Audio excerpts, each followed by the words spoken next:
감사합니다. 하나님께서 오늘 우리에게 주신 말씀은 요한복음 20장 24절부터 29절까지의 말씀입니다.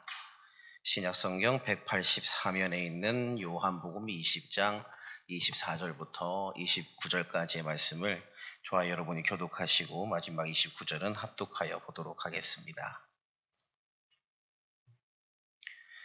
12 제자 중에 하나로서 디드모라 불리는 도마는 예수께서 오셨을 때 함께 있지 아니한지라. 다른 제자들이 그에게 이르되 우리가 주를 보았노라 하니 도마가 이르되 내가 그의 손에 못자국을 보며 내 손가락을 그 못자국에 넣으며 내 손을 그 옆구리에 넣어보지 않고는 믿지 아니하겠노라 하니라. 여드레를 지나서 제자들이 다시 집 안에 있을 때에 도마도 함께 있고 문들이 닫혔는데 예수께서 오사 가운데 서서 이르시되 너희에게 평강이 있을지어다 하시고 도마에게 이르시되 내 손가락을 이리로 내밀어 내 손을 보고 내 손을 내밀어 내 옆구리에 넣어보라. 그리하여 믿음 없는 자가 되지 말고 믿는 자가 되라. 도마가 대답하여 이르되 나의 주인님이시요 나의 하나님이시니이다. 예수께서 이르시되 너는 나를 본고로 믿느냐 보지 못하고 믿는 자들은 복되도다 하시니라. 아멘. 할렐루야. 이 시간에 나에게 들려진 말씀으로 인하여 삶의 결단으로 이어지는 시간이 되기를 예수님의 이름으로 간절히 축복합니다. 오늘날 우리는 불신의 시대를 살아가고 있다라고 말해도 과언이 아니죠. 이미 사람과 사람 간에 있어서 신뢰는 무너진 지 오래되었습니다. 진정으로 사람의 마음을 믿지 않는 것이 오늘날입니다. 사람의 순수한 마음을 오해하고 숨은 뜻이 있는 건 아닐까. 어떤 선의를 베풀 때에도 저 사람이 왜 나한테 갑자기 잘해주지? 무슨 숨긴 꿍꿍이가 있지 않을까? 이런 어떤 의심을 하게 되는 것이 현대인들의 마음입니다. 친구가 친구를 믿지 않고 후배가 선배를 믿지 않고 제자가 스승을 믿지 않으며 자식이 부모를 믿지 않아요. 신뢰, 믿음, 신의 이런 개념들이 완전히 무너진 시대에 우리는 살고 있습니다. 영국의 신학자 오스 기니스라는 사람이 있습니다. 그는 자신의 책 회의하는 용기라는 이 책에서 믿음에 대해서 설명을 하는데 믿음을 세 가지로 나누어서 설명을 하고 있습니다. 한번 보여주시죠. 회의하는 용기라는 저런 책이 있습니다. 그래서 그 믿음에 대해서 세 가지로 나누어서 설명을 하는데 첫 번째는 회의하지 않는 믿음이고 둘째는 회의하는 믿음이고 세 번째는 회의를 통과하는 믿음이다라고 말해요. 분명히 한국말인데 무슨 말인지 잘 이해가 안 되시죠? 네, 그래서 이것을 회의라는 단어를 조금 바꾸어서 의심으로 바꾸어 보면 이 저자가 무슨 말을 하고자 하는지 우리가 조금 더 쉽게 다가갈 수 있습니다. 그래서 이 첫 번째 회의하지 않는 믿음을 바꾸어서 의심하지 않는 믿음이라고 표현할 수 있는데 여러분 의심하지 않는 믿음이라는 것은 순진한 믿음은 아직 아닙니다. 네. 의심하지 않는 믿음은 순진한 믿음을 말합니다. 의심하지 않는 그 믿음의 단계는 제 경험상, 짧은 제 경험상 초등학교 4학년 때까지가 의심하지 않는 믿음인 것 같아요. 교회에서 선생님이 이거 해라고 하면은 즉각적으로 순종합니다. 말씀 외워라 하면은 즉각적으로 외우고 찬양하자라고 하면 찬양하고 성경 읽는 것도 또 가정 예배 드리는 것도 교회 학교 선생님과 함께하는 반 모임도 아무런 의심 없이 다 참여해요. 하나님이 널 사랑하신데 정말요? 예수님이 널 위해서 이 땅에 오셔서 십자가에서 죽으셨대. 너 십자가의 고통이 얼마나 아픈 고통인지 아니? 정말요? 이것이 바로 초등학교 4학년 전까지의 4학년 때까지의 아이들이 갖는 믿음이다라는 거예요. 문제는 5학년 때부터 나타나기 시작합니다. 제가 분명히 이 광림교회 와서 우리 지금 이제 초등부라고 명명하고 있습니다만은 이 유소년부 아이들을 지도했을 때에 그때 초등학생이었던 아이들이 지금 현재 이 청소년부에 올라온 아이들이 있어요. 근데 그 아이들이 2년 전, 3년 전에는 제가 무슨 말을 할 때 와 이렇게 굉장히 좋은 반응을 보여줬어요. 근데 지금은요 굉장히 애쓰면 이런 리액션을 보여주기 때문에 참 사랑하지 않을 수가 없겠죠. 자, 계속해서 둘째, 의심하는 믿음은 불안한 상태의 믿음입니다. 이 불안한 상태, 믿음이 불안하다라는 것을 두고 이것이 과연 믿음일까라고 이렇게 말하기도 조금은 어려울 것 같아요. 그래서 이 의심하는 믿음은 영적인 사춘기를 지나가는 과정입니다. 초등학교 고학년 때부터 이런 사람은 그때부터 시작되기도 하고, 또 어떤 사람은 청소년기 때 나타나기도 하고, 청년기나 어떤 인생의 문제가 해결되지 않을 때 나타나기도 합니다. 그리고 또 아무런 시기와는 상관이 없이 갑자기 나타나는 그런 경우도 있어요. 그리고 세 번째, 의심을 통과한 믿음입니다. 이 오스기니스는 의심하지 않는 믿음을 가장 좋은 믿음이다라고 말합니다. 여러 신앙적인 고민이 생겼을 때 그 고민을 가지고 씨름해 보아야 한다라고 말해요. 그 신앙적 고민의 답을 찾기 위해서는 얼마간의 방황도 긍정적으로 바라볼 수 있다라고 말합니다. 그래서 그 과정을 지나온 신앙의 어른들은 그 시기를 보내고 있는 사람에게 쉽사리 판단하거나 책망하지 말며 그가 더욱더 높은 성숙한 믿음의 단계에 올라설 때까지 기다려 주어야 한다라고 말해요. 그래서 의심하던 이가 이 의심의 과정을 통과하는 시간을 보내면서 믿음의 질이 변하게 된다라고 말하고 있는 것이죠. 오늘 본문의 주인공은 도마입니다. 우리는 도마를 언급할 때 그의 이름만 말하는 경우는 거의 없습니다. 항상 그의 이름 앞에 어떤 한 수식어를 붙이게 되는데 그것이 무엇입니까? 지금입니다. 의심 많은 도마라고 항상 우리는 말을 합니다.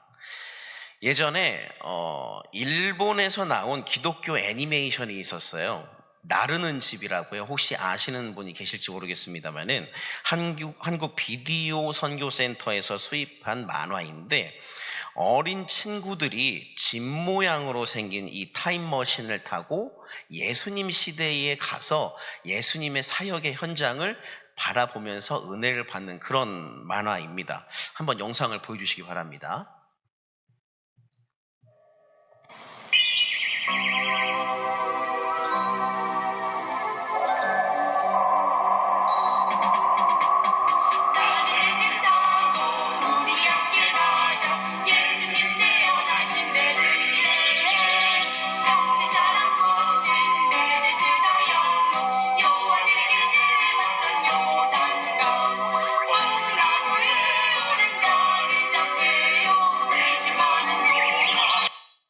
네, 여기까지입니다. 네. 약 한 35년 전에 한 번 신방 가면 함흥차사처럼 절대 돌아오지 않는 우리 부모님을 기다리면서 형과 함께 집에서 보았던 그 만화입니다. 주제곡이 지금 조금 오래됐기 때문에 음질이 잘 좋지 않아서 잘 안 들리셨을 것 같아서 제가 한번 불러드리도록 하겠습니다. 나르는 집 타고 우리 함께 가자. 예수님 태어나신 베들레헴. 병든 사람 고친 베데스다 연못. 요한에게 세례받던 요단강. 뽕나무에 오른 작은 삭개요. 의심 많은 도마. 네. 뒷부분이 더 있는데 시간 관계상 노래를 다 부르면 시간이 많이 가기 때문에 뒷부분이 궁금하신 분은 저에게 찾아오시면 제가 뒷부분을 정성껏 그 부분만을 위하여 불러드리도록 하겠습니다. 여기에서도 도마에 대해서 뭐라고 말하고 있어요? 의심 많은 도마. 이렇듯 도마는 우리에게 성경에서 의심의 아이콘으로 자리 잡아 있다라는 것이죠. 자, 그런데 한편으로 생각해 보았을 때 도마가 이러한 의심을 갖는 이유가 과연 무엇일까? 예수님의 제자인 그 사람이 왜 그런 의심을 가질까요? 내가 보지 못했다. 내가 예수님을 직접 만져보지 못했다라는 것이잖아요. 사실 도마가 의심을 그렇게 갖는 이유는 그의 성품과도 연결되는 부분입니다. 우리는 도마가 어떤 사람인지 조금 더 자세히 알 필요가 있어요. 성경에서 이 도마에 대해서 언급이 자주 나와 있지는 않기 때문에 도마에 대한 정보가 그렇게 많은 것은 아닌 것이 사실입니다. 크게 한 2번 정도 등장하는데요, 복음서에서. 먼저 요한복음 11장에서 예수님께서 나사로를 살리시는 그 장면에서 예수님이 죽어가는 나사로를 향해 내가 베다니로 가야겠다라고 말씀을 하셨을 때 이 모든 제자들이 다 반대해요. 왜 반대하느냐?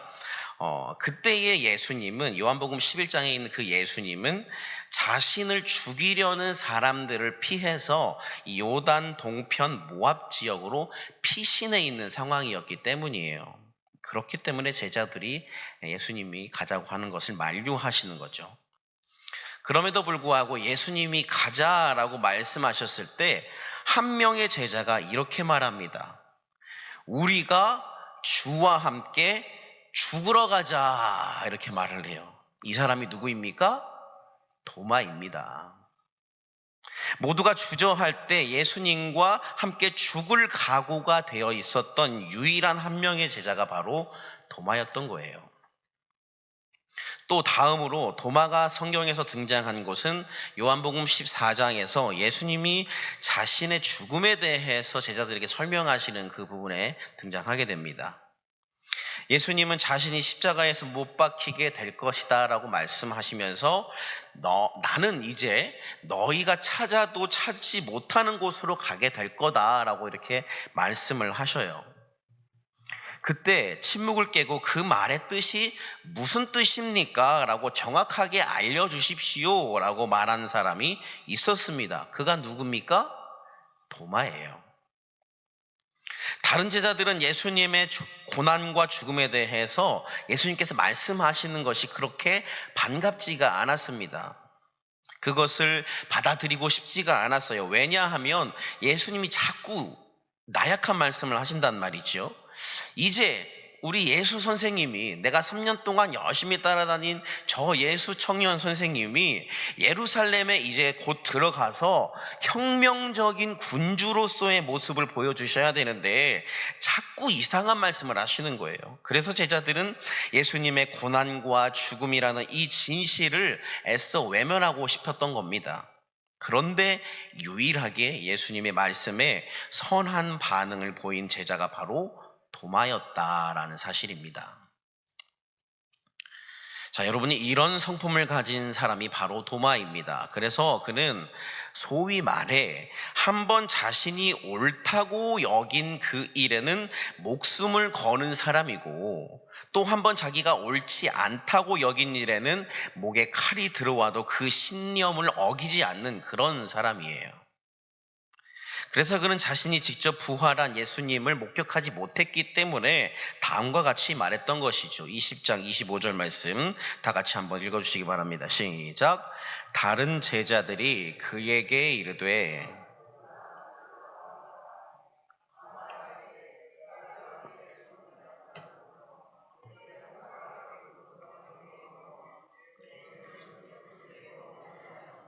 믿지 아니하겠노라 하니라. 그는 확실하게 자신의 두 눈으로 예수님의 손에 난 못자국을 보아야 믿겠다라는 거예요. 자신의 손을 그 못자국에 넣어 보아야만 믿겠다라는 거예요. 또 창자국난 예수님의 옆구리에 자신의 손을 넣어 보아야 내가 믿겠다라고 말하고 있어요. 꼭 손을 넣어 보아야만 믿을 수 있는 건 아니지 않습니까? 부활하신 예수님을 눈앞에서 본다면 예수님의 그 외형만 보더라도 알 것 같은데도 또 여기서 이게 손의 못자국이라고 표현을 하고 있는데 사실상 손이 아니라 손목이죠. 우리는 쉽게 예수님이 양손에 이 손바닥에 양손에 십자가에서 목이 못 박힌 것이라고 알고 있지만 역사적인 사실에 의하면 손에 못을 박은 것이 아니라 여기 손목 뼈에 박았다라고 합니다. 왜냐하면 이 사람의 체중을 손바닥이 견딜 수 없기 때문에 이거 손바닥에다가 못을 박게 되면 다 찢어지기 때문이에요. 그래서 그 손목에 뻥 하고 뚫려버린 그 큰 구멍을 보기만 해도 충분히 믿을 수 있을 것 같은데 굳이 그 손목에 자신의 손가락을 넣어 봐야만 믿겠다 그렇게 말해요. 그런 성격의 소유자가 바로 도마입니다. 또한 성경은 그가 왜 다른 제자들이 모여 있을 때에 함께 있지 않았을까 이 사실에 대해서는 말하지 않고 있지만 그의 성향상 이제 자신이 어떻게 살아가야 할지 혼자서 고민하고 또 생각을 정리하느라 아마 그 자리에 없지 않았을까라고 생각을 하게 됩니다. 그가 다른 제자들과 같이 있었다면 예수님을 보았겠지요. 그리고 다른 제자들처럼 예수님의 손과 옆구리를 자신의 두 눈으로 확인했겠지요. 그랬다면 내가 그 손의 못자국을 보며 그 손가락을 그 못자국에 넣으며 그 손을 옆구리에 넣어보지 않고는 믿지 아니하겠노라라는 의심은 하지 않을 수 있었을 것입니다. 그러나 요한복음의 저자 사도 요한은 그가 그 자리에 없었고 이후에 제자들에게 예수님의 부활에 대한 얘기를 그가 전에 들었고 위와 같은 질문을 던졌다라는 것을 드러내고 있어요. 이는 일종의 복선이 아닐까 생각합니다. 복선이라는 것은 소설 등의 어떤 그런 문학 장르에서 앞으로 일어날 일을 암시하는 이 문학적인 장치를 말하는 것이죠. 단어가 될 수도 있고 문장이 될 수도 있고 문단이 될 수도 있습니다.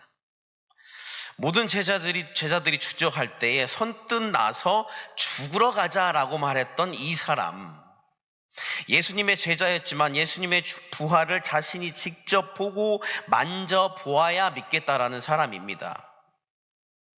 그의 이러한 성품은 하나님께 어떻게 쓰임받게 될까요? 자, 시간이 지났습니다. 8일이라는 시간이 지났어요. 이제는 상황이 바뀌었습니다. 모든 제자들이 다 집에 모여 있어요. 도마도 같이 있습니다. 이들이 무엇을 위해서 함께 모여 있었는지는 알 수 없지만 성경이 그들이 모여 있었고 문이 다 닫혀 있었다고 당시의 상황을 전하고 있습니다. 그런데 분명 문이 닫혀 있는데 예수님께서 그들에게 오셔서 평강이 있을지어다 샬롬 이렇게 말씀하시곤 도마에게 이어서 말씀하시지요. 27절 말씀입니다. 같이 읽겠습니다. 시작. 도마에게 이르시되 내 손가락을 이리 내밀어 내 손을 보고 내 손을 내밀어 내 옆구리에 넣어보라. 그리하여 믿음 없는 자가 되지 말고 믿는 자가 되라. 아멘. 예수님은 늘 그렇듯이 굳이 설명 없어도 이미 다 알고 계셨고 레위를 그렇게 부르셨듯 베드로를 부르셨듯 삭개오를 부르셨듯 도마를 찾아 도마에게 말씀하고 계시는 거예요. 너의 손가락을 내밀어서 나의 손을 보고 너의 손을 내밀어서 내 옆구리에 넣어보아라. 그래서 믿음 없는 자가 되지 말고 믿는 자가 되어라 라고 말씀하셔요. 이 도마는 확실한 정확한 성격의 소유자였습니다. 그래서 그는 예수님을 얼렁뚱땅 믿고 싶지 않았습니다. 남들이 그러하다라고 하니까 그런가 보다, 굳이 확인할 필요까지 있겠어? 설마 거짓은 아니겠지라고 생각한 사람이 아니었다라는 거예요. 누구보다 부활하신 예수님을 기다렸고 만나고 싶었고 또 보고 싶었고 그분의 음성을 듣고 싶었고 자신의 믿음이 틀리지 않았음을, 자신을 부르신 예수님의 그 부르심이 잘못된 부르심이 아니었고 3년여간 함께한 그 삶의 흔적이 걷지 말아야 했던 잘못된 걸음이 아니었다라는 그 사실을 확인하고 싶었던 겁니다. 그런 도마의 마음, 그런 도마의 믿음을 누구보다 잘 아시는 예수님께서 그렇게 말씀하고 계시는 것이지요. 예수님의 도마를 향한 말씀은 두 가지의 의미를 갖습니다. 하나는 도마에게 확실한 부활의 증거를 보여주신과 동시에 그렇게 함으로써 도마 마음 가운데에 있었던 의심, 의혹하는 이 마음을 의의 마음, 의심, 복음을 향한 거룩한 마음, 확신의 마음으로 바꾸어 주고 계시는 줄 믿으시기 바랍니다. 사랑하는 여러분, 신앙인이 의심을 갖는다라는 것이 반드시 잘못된 마음에서 비롯된 것이기만 할까요? 의심은 두 가지 결과를 낳습니다. 그것은 확신과 불신입니다. 자신의 의문을 풀어가는 과정에서 그것을 통해 자신이 품고 있던 의혹이 긍정적인 결과로 도출된다면 그것은 곧 이전보다 더 견고한 확신으로 귀결되고요, 자신의 의문을 풀어가는 과정에서 그것을 통해 자신의 의혹이 부정적인 결과로 도출된다면 그것은 이전보다 더 견고한 불신으로 귀결됩니다. 그래서 전자는 역시 이렇게 말하게 되고, 후자에 대해서는 이것 봐, 나 이럴 줄 알았다니까, 이렇게 말하게 된다라는 거예요. 그래서 신앙인이 의심을 갖는다라는 것을 두고 부정적 평가를 내리는 것은 조금 성급한 판단이 될 수 있다라는 것입니다. 그리고 신앙인의 의심은 믿음을 향한, 복음을 향한, 진리를 향한 더 깊은 탐구로의 갈망이기 때문에 저는 이 신앙인에게 의심이 드는 것은 긍정적인 반응을 보이는 단계다라고 이렇게 표현하고 싶습니다. 여기 계신 많은 분들이 그러한 의심의 단계를 넘어 확신의 단계에 계신 분들이지 않습니까? 저도 개인적으로 20대 초반에 하나님의 존재에 대해서 의심하고 의심이 넘어 불신까지 확장되었던 적이 있습니다. 하나님 살아계신 것이 맞으십니까? 왜 말씀해 주지 않으세요? 왜 아무런 응답을 하지 않으십니까? 제가 그동안 들었던 말씀과 찬양과 기도는 그저 세뇌된 종교 활동에 지나지 않았습니까? 꽤 오랜 기간 동안 하나님을 찾지 않았어요. 하지만 그런 방황의 길 끝에서 다시 나를 만나주신 하나님은 이렇게 말씀해 주셨습니다. 사랑하는 아들아, 내가 너를 사랑한다. 사랑하는 아들아, 내가 너를 사랑한다. 사랑하는 아들아, 내가 너를 사랑한다. 다른 말씀 해주시지 않고 그 말씀만 계속 하시는데 어느덧 제 마음 속에 있는 불신은 확신으로 바뀌게 되었습니다. 그리스도인들은 하나님을 믿으면서도 sanctification, 성화되어 가는 과정에 있는 사람들이지요. 그 과정에는 여러 가지 챕터를 만나게 돼요. 그 여러 챕터 중에서 꼭 만나게 되는 것이 바로 이 의심입니다. 여러분 혹시 이 자리에 하나님에 대해 의심이 드는 분이 계시다면 너무 염려하지 마십시오. 왜입니까? 결국 하나님을 만나게 될 것이기 때문입니다. 2017년에 나왔던 예수는 역사다라는 영화가 있어요. 한번 보여주시죠.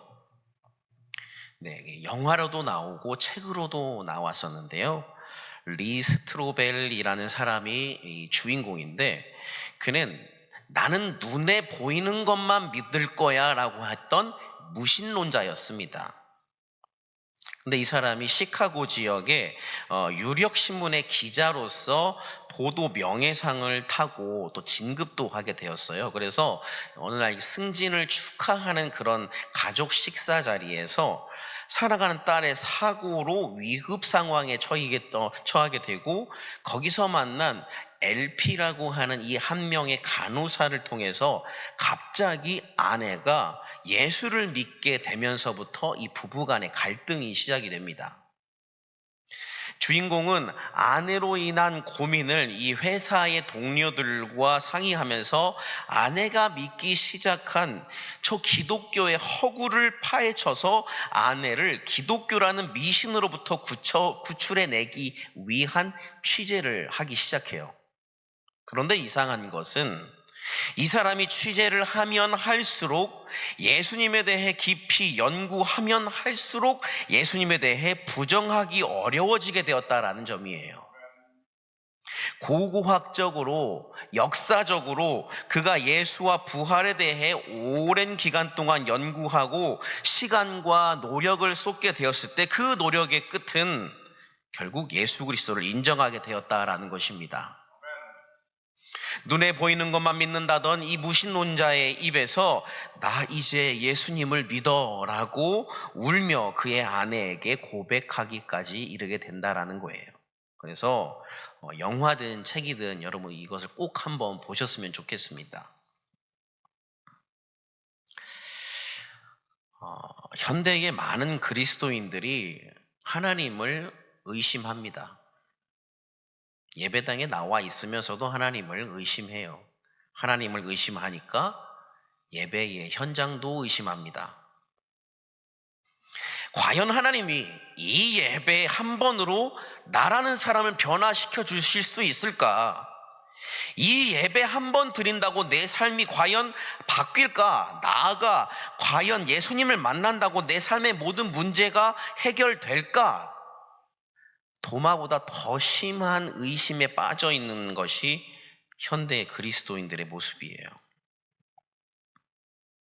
이 한 번의 예배를 통해 내가 진정으로 하나님을 만날 수 있다라는 기대감이 있고, 하나님께서 나를 만나 주신다면 나의 질병이 떠나갈 것을 확신하고, 죄로 얼룩져져 있는 추악하고 정욕으로 가득 차 있는 내 삶이 그리스도인, 성결한 그리스도인 모습으로 변화된다라는 그 믿음의 확신 없이 왜 예배 자리에 나와 있느냐라는 거예요.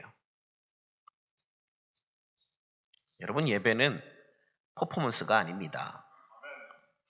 예배 한 번 드린다고 네 인생에 무슨 일 안 일어나. 모르겠다. 한 수천 번, 수만 번 드리면 그게 쌓여서 하나님이 어떻게 놀라운 일을 이루실지도 모르겠네. 이렇게 말하는 사람이 간혹 있다라는 거죠.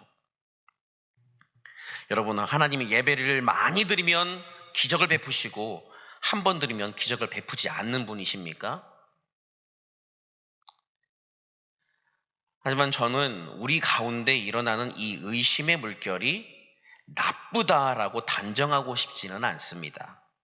나의 이 의심이 하나님께 더 가까이 나아갈 용기의 첫걸음이 된다면, 그 출발점이 된다면, 의심은 그 자체로서는 믿음이 연약한 것이다 라고 말할 수 있을지 몰라도, 의혹을 넘어 하나님이 원하시는 바른 길, 의의 길, 복음의 길, 생명의 길을 온전히 걷는 우리가 될 줄 믿습니다.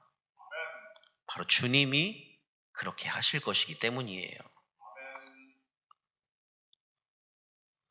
사랑하는 여러분, 오늘 우리는 의심 많은 도마에 대하여서 이야기를 나누었습니다.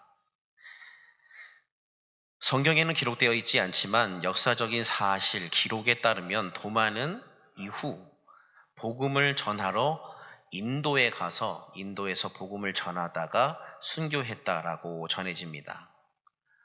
지금도 인도 첸나이 지역에 그의 순교를 기념하는 세인트 토마스 마운트 교회가 세워져 있습니다.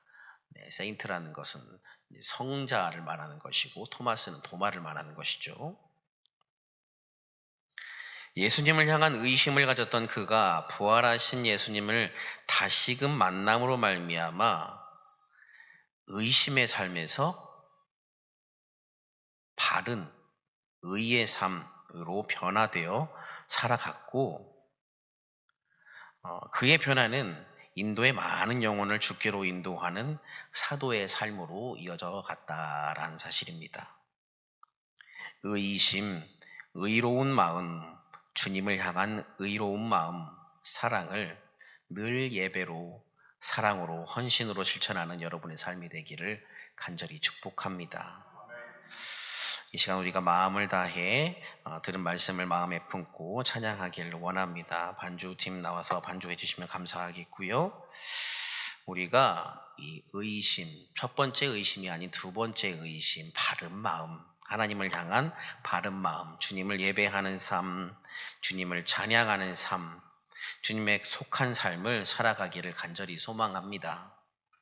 세상이 아무리 변한다고 할지라도 우리의 믿음마저 변하면 안 됩니다. 우리의 믿음은 늘 변하지 않는 올곧은 길을 걸어가는 여정이어야 합니다. 사랑하는 여러분, 하나님을 향한 의로운 의심을 가지고 주님 부르시는 그날까지 표대를 향하여 묵묵히 걸어가는 우리가 되기를 간절히 소망하며, 이 믿음의 고백을 담아 우리 함께 세상 다 변하고 라는 찬양으로 찬양하고 기도하기를 원합니다.